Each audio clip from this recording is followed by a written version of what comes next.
Hello again. There is a wide gap between the official populations of cities in Britain, as recorded in the 2021 census, and the actual consumption of food, water, electricity and so on in those same cities. Supermarket chains, for example, often work on the assumption that the actual population of some cities is 10 or 20% higher than official estimates. The reason for this disparity is not hard to find. Put bluntly, the larger the immigrant community in the city and the more foreigners living in it, the more likely it is that many of those people will be invisible to official eyes. That is to say, not on the electoral register or registered for council tax, not paying for a television licence, working without a national insurance number and so on. That means in effect that although technically the population of London might be 9 million or 9.5 million, in reality you could probably add 1 million to it without being far off the mark. There are various reasons for this situation, but I don't intend to explore them in this video. I simply want to talk about the way things are, not why they are like that. First, a personal reminiscence. I am very much part of what is known as the gig economy. That is to say, I do not have an employer, but do various things to earn my living.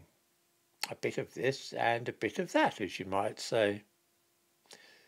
In 2011, I spent a few weeks working as a census enumerator. I had to visit addresses in Hackney to see why people hadn't returned their census forms.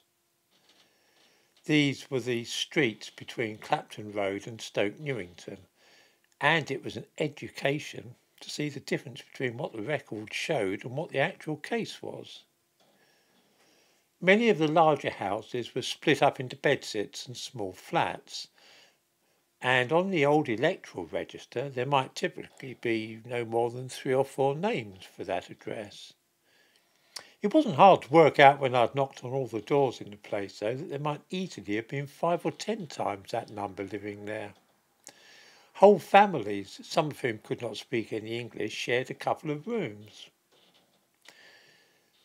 The Orthodox community round there, Jewish Orthodox that is, are a law unto themselves, and since there is an absolute prohibition in Judaism on counting Jews, at least according to the Talmud, it was a hopeless enterprise anyway.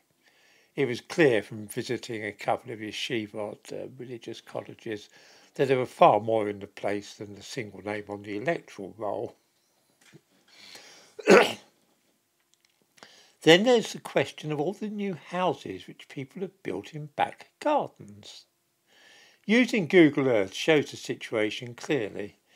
If you look at those streets that I was working on for the census, say if you follow a road like Osbaldeston Road south from where it intersects with Casenoff Road, this is near Stoke Newington High Street, you will soon see that the large back gardens of all those houses are covered in buildings.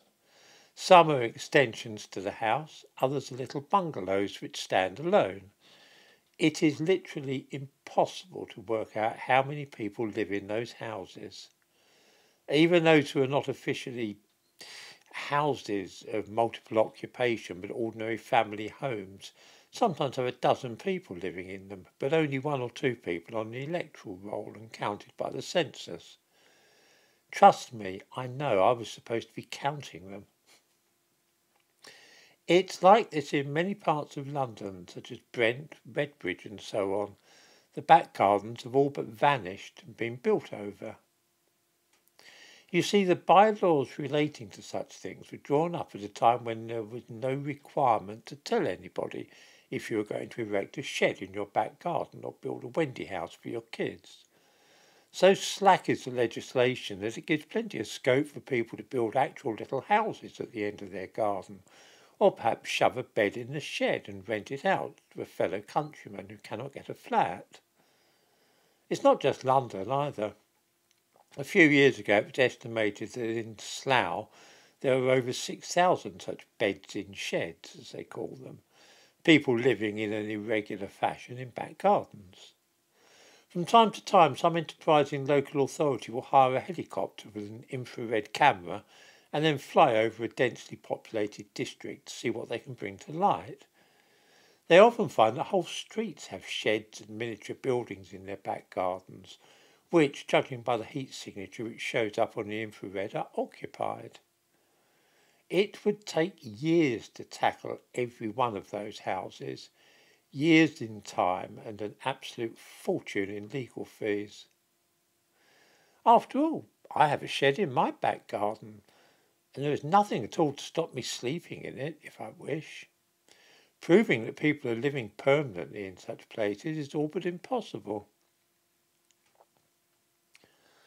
The situation is not limited to just run-down inner-city areas either.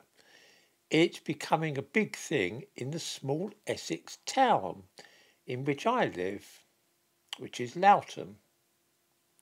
Since the little local church of St Nicholas was handed over by the Anglicans to the Romanian Orthodox Church a few years ago because they wanted to save money on maintaining it, Romanians have flocked here on Sundays, and many have started to buy property here as well. They're moving to Loughton. One of the first things they do, usually, is look at the back garden and see it as so much wasted opportunity, as land doing nothing. They don't want flower beds and lawns, they want to build on it. The thumbnail to this video shows a typical example of this locally. Behind the wooden gate and fence that you can see was a parking space at the end of a man's garden. When the house was bought by an enterprising Romanian, he had a little house no bigger than a garage built on that parking space.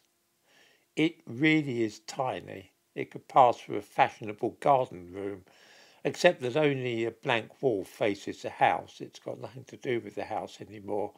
The door to the building is round the corner and faces the street. It is cunningly concealed behind the wooden gate that you can see in the photograph. For those who wish to look at this enterprising project, it is next door to number 2 Hatfields in Loughton, although the people living there are not connected with the business at all.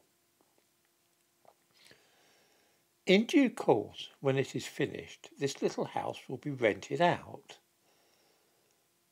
The people who live in back gardens in this way do not pay council tax, but still enjoy the services that the rest of us pay for. It's one of the reasons that council services are under such a strain, because they're providing all kinds of things for people who do not pay a penny towards them. And this is why we have no idea at all how many people really live in London or any other large city in this country.